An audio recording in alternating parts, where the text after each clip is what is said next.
स्वास्थ्य एवं परिवार कल्याण मंत्री आदरणीय श्री डॉक्टर राजीव सहजल जी, माननीय शहरी विकास आवास नगर नियोजन मंत्री आदरणीय श्री सुरेश भारद्वाज जी, अन्य अतिथिगण, आप सभी का हार्दिक अभिनंदन और स्वागत। आज के पावन अवसर पर ऐतिहासिक मैदान पर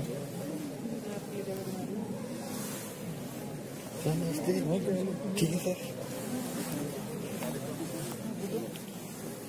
ये बल्लू भाई थोड़ा बैक डोर आएंगे।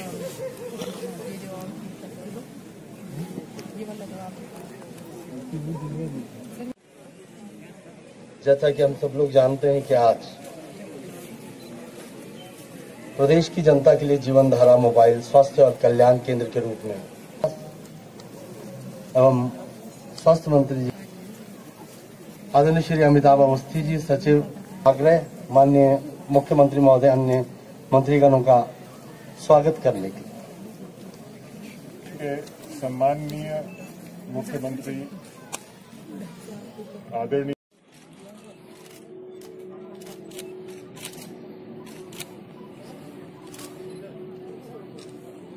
धन्यवाद माननीय मुख्यमंत्री महोदय।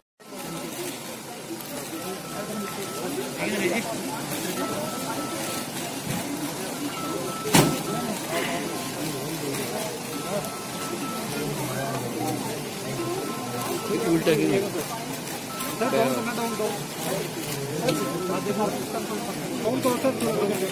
Ready sir, ready roll sir, roll.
प्रधान सचिव सहकारिता सूची विद्यमान है। हमारा निवेदन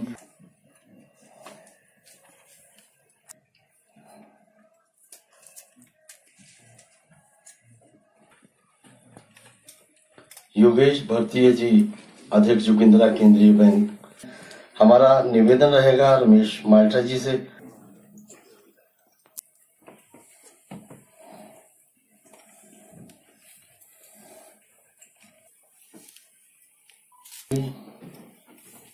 अपने अपने स्थान पर खड़े होने के लिए वंदे मातरम।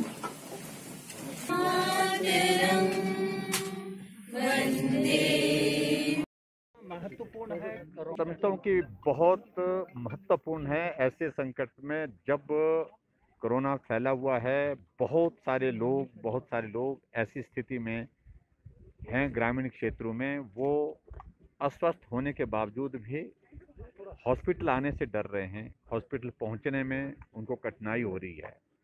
ऐसे में स्वास्थ्य की सुविधाएं उन तक पहुंचाने के लिए जीवन धारा का एक बहुत बड़ा एक रोल रहेगा। और मैं समझता हूं कि हिमाचल प्रदेश में अगर हम कहें, हमने हिमाचल प्रदेश में स्वास्थ्य की सुविधाएं गांव-गांव तक पहुंचाने के लिए जो प्रयास किए हैं, प्रयत्न किए हैं, जो एक्सपेंशन हमारा हेल्थ इंस्टीट्यूशन का हुआ है हिमाचल प्रदेश में, वो भी एक प्रयास, उसके माध्यम से भी प्रयास है। लेकिन ये प्रयास अलग तरह का प्रयास है और ये बहुत सार्थक रहेगा जहाँ डॉक्टर होगा, जहाँ एक फार्मासिस्ट होगा, एक टेक्नीशियन होगा और वहीं पर ही इसमें जो है गाड़ी में जाकर के वहीं पर कुछ जो टेस्ट जो है गांव में जाकर के ही वहीं पर ही करने की सुविधा रहेगी।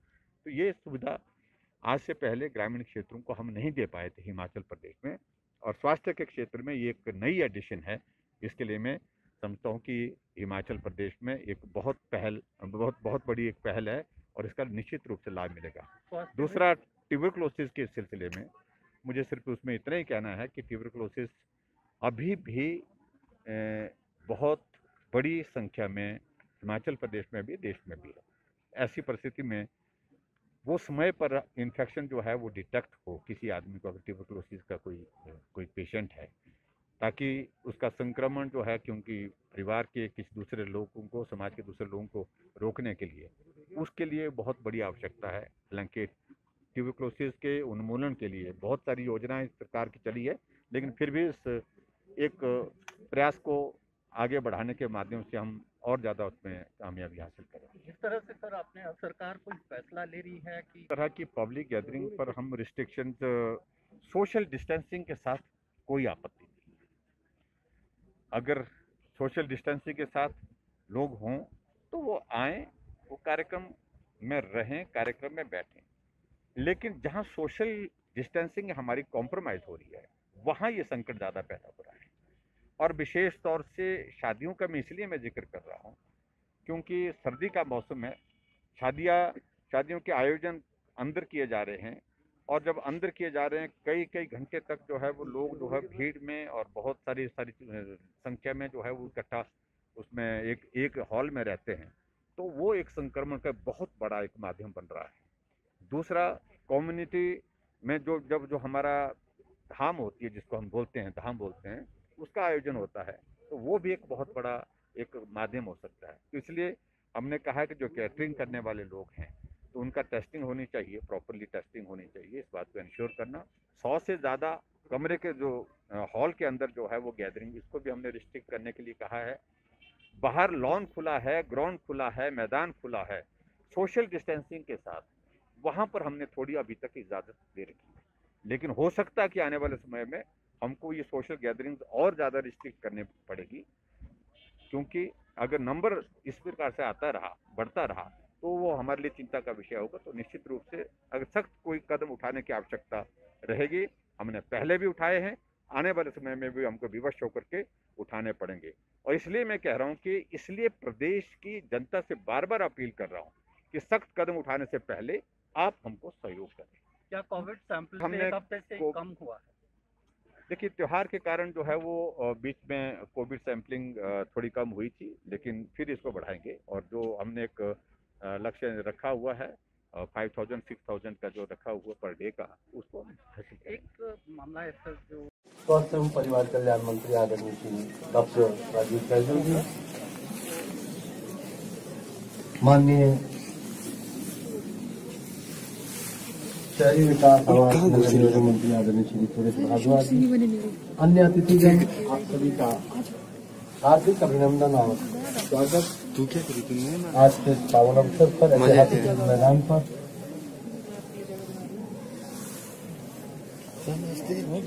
ठीक है सर। ये बल्लू भाई थोड़ा बैक डोर आएंगे।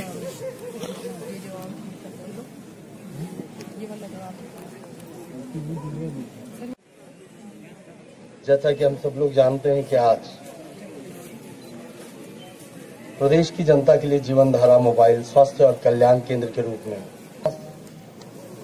एवं स्वास्थ्य मंत्री जी आदरणीय श्री अमिताभ अवस्थी जी, सचिव आग्रह माननीय मुख्यमंत्री महोदय, अन्य मंत्रीगणों का स्वागत करने के लिए सम्माननीय मुख्यमंत्री आदरणीय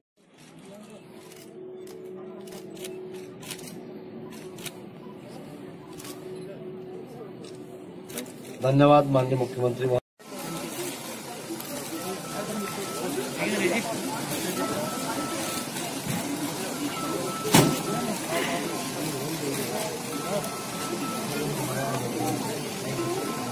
उल्टा की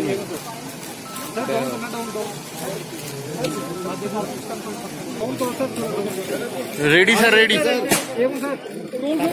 रोल सर, रोल।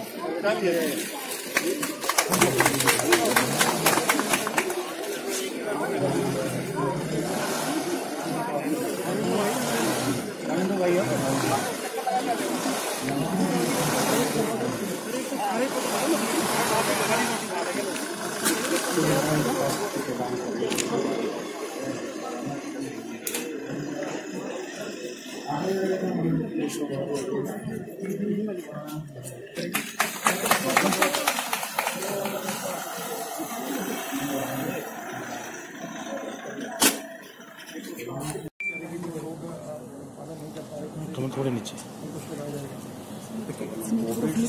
हिमाचल में ही नहीं बढ़ रहा है, बाकी जगह भी सिचुएशन तो मोर और लेस वैसी है। ठीक है। हालांकि पूरे देश भर में बहुत जगह कुछ राज्यों में कमी भी आई है, लेकिन हिमाचल प्रदेश में पिछले कुछ अर्से से मामलों में बढ़ोतरी आई है और उसका बड़ा कारण तो ये है कि हमने टेस्टिंग ऑलमोस्ट डबल कर दी। टेस्टिंग कम हो रही थी, उसका एक कारण ये हुआ। और दूसरी बात यह है कि इन दिनों में त्योहार का और त्योहार के साथ साथ में शादियों का बहुत बड़ा एक दौर चला हुआ और इसके कारण जब अनलॉक फेज में हम एंटर करने के बाद जब रिस्ट्रिक्शंस हट गई तो लोगों ने थोड़ा सहजता से इसको लिया और सहजता से लेने के बाद थोड़ा कैजुअलनेस आने के बाद हमने इस बात को देखा, शादियां भी बड़ी हो रही हैं, शादियों में धाम भी हो रही है, शादियों में डीजे भी हो रहा है, शादी में नाटी भी हो रही है। ये तमाम चीजें जो है इस नंबर को बढ़ा रही है। और दूसरा एक निर्णय हमने पहले ही कर लिया, स्कूल खोले थे हमने, लेकिन स्कूल को खोलने के बाद हमने देखा कि टीचर्स और कुछ स्टूडेंट्स जो है उसमें संक्रमित हुए हैं और ऐसी सूरत में फिलहाल हमने वो निर्णय स्थगित किया है। 23 को हमारी फिर कैबिनेट है, 23 तारीख को फिर उसको रिव्यू करेंगे आगे क्या करना है, लेकिन 25 तारीख तक अभी तक हमने उसको स्थगित किया। इसके पश्चात बाकी सारी चीजों को लेकर के, कुछ बातों को लेकर के हमने तय किया है कि जो शादियां हैं और खुला स्पेस है, सोशल डिस्टेंसिंग वहां पर मेंटेन की जा सकती है, उसमें हमने कहा कि चलो उसमें थोड़ा हम लोगों को गुंजाइश देते हैं। लेकिन जो इंडोर क्योंकि सबसे ज्यादा सर्दी के मौसम में आदमी इंडोर प्रोग्राम में जब लंबे समय तक रहते हैं, भीड़ में रहते हैं, वहां पर क्राउड में रहते हैं, तो नंबर बहुत ज्यादा संक्रमण का बनने की उसमें संभावना है। इसलिए इंडोर के लिए हमने रिस्ट्रिक्शन लगाई है कि 100 लोगों से ज्यादा किसी भी जगह जो है वो इंडोर कार्यक्रम में पार्टिसिपेशन नहीं होगी। और फिर भी उसके साथ साथ में हमने अपील की है, बार बार अपील की है, पर्टिकुलरली शादियों के सिलसिले में कि धाम के आयोजन कम करें, धाम के आयोजन ना करें, बेहतर होगा। ये हमने कुछ चीजों को लेकर के निर्णय लिया और मैं समझता हूँ कि कुछ जो नंबर एकदम स्पाइक में हमारा 850-900 गया था, वो धीरे धीरे 400 तक आ रहा है, 450 तक आ रहा है। लेकिन फिर भी उसके बावजूद आने वाले समय में इस बात को हम मान रहे हैं कि कुछ एक जगह अभी भी जो है वो स्पाइक जो है आ सकता है, तो उसके लिए सावधानी बरतने की जरूरत है। जागरूकता अभियान के लिए हमने बिल्कुल इस बात के लिए प्लान करने के लिए बोला है कि जोरदार ढंग से प्लान करें। लोगों को जो ढिलाई आई है, उस ढिलाई की वजह से ये संक्रमण नहीं बढ़ना चाहिए। लोगों को जागरूक करिए, कोविड है और अभी भी है और पहले से कम नहीं, पहले से ज्यादा बड़ा है। स्थिति में लोगों को जागरूक करना, सावधानी के साथ वो काम करें। हिमाचल प्रदेश के नए प्रभारियों के साथ बातचीत के प्रभारियों के साथ और लंबी बैठक, लगभग 1.5-2 घंटे की बैठक हमारी हुई है और सबका परिचय के साथ, क्योंकि प्रदेश में संगठन में क्या गतिविधियां चल रही है, सरकार में क्या क्या कार्यक्रम चल रहे हैं, तमाम जानकारियां उन्होंने हासिल की। कल इससे ज्यादा बहुत ज्यादा नहीं। सर आज सहकारी से आज हमारे लिए ये प्रसन्नता का विषय है। सहकारिता का बहुत बड़ा कंट्रीब्यूशन जो है आज जो है सरकार में भी और समाज में भी, उस दृष्टि से कोऑपरेटिव सेक्टर को स्ट्रेंथन करना, मजबूत करना और हर एक सेक्टर में हम इस कोऑपरेटिव के इस कॉन्सेप्ट को ले जाने के लिए हम काम करें। उस दृष्टि से बहुत सारी कोऑपरेटिव सोसाइटीज हिमाचल प्रदेश में हम देख रहे हैं कि बहुत बेहतर काम कर रही हैं। वो रोजगार के, स्वरोजगार के तमाम संभावनाएं उसमें से ही निकाल रहे हैं। तो ऐसे में कोऑपरेटिव एक बहुत बड़ा एक मूवमेंट है। उस मूवमेंट में हिमाचल प्रदेश में जिस स्तर तक हमको जाना चाहिए था, अभी तक उस स्तर पर नहीं गए हैं। अभी काम करने की उसमें जरूरत है। उस दृष्टि से सलाह मशवरा करेंगे। सर, केंद्रीय विश्वविद्यालय को लेकर ऐसा है कि मुझे सिर्फ इतना ही कहना है कि इस सारे विषय को लेकर के उस तरह से देखने की जरूरत नहीं है। केंद्रीय विश्वविद्यालय हिमाचल प्रदेश के लिए एक बहुत बड़ा एक जो है वो कंट्रीब्यूशन केंद्र सरकार की ओर से है। उसको निश्चित रूप से जिस तरह से हम एक्सपेडाइट करके उसको आगे कर सकते हैं वो करेंगे।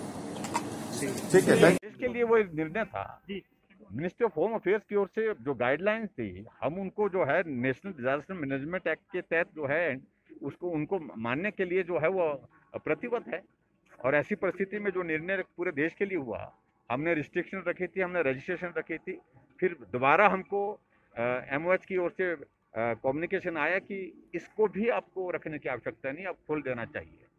तो इस तरह से सर आप 3 साल का कार्यक्रम देखा कि यादगार मैंने आपको तो हमने यादगार का हमने सिर्फ इतना ही कहा है, इस बार का कार्यक्रम बहुत सादगी का कार्यक्रम होगा, जश्न के कार्यक्रम को के रूप में ये नहीं होगा। लेकिन इतना जरूर है कि 3 साल सरकार के पूरे हुए हैं और उसमें हम अपना कार्यक्रम जरूर करेंगे, सरकार का कार्यक्रम, लेकिन सादगी के साथ करेंगे। Thank you.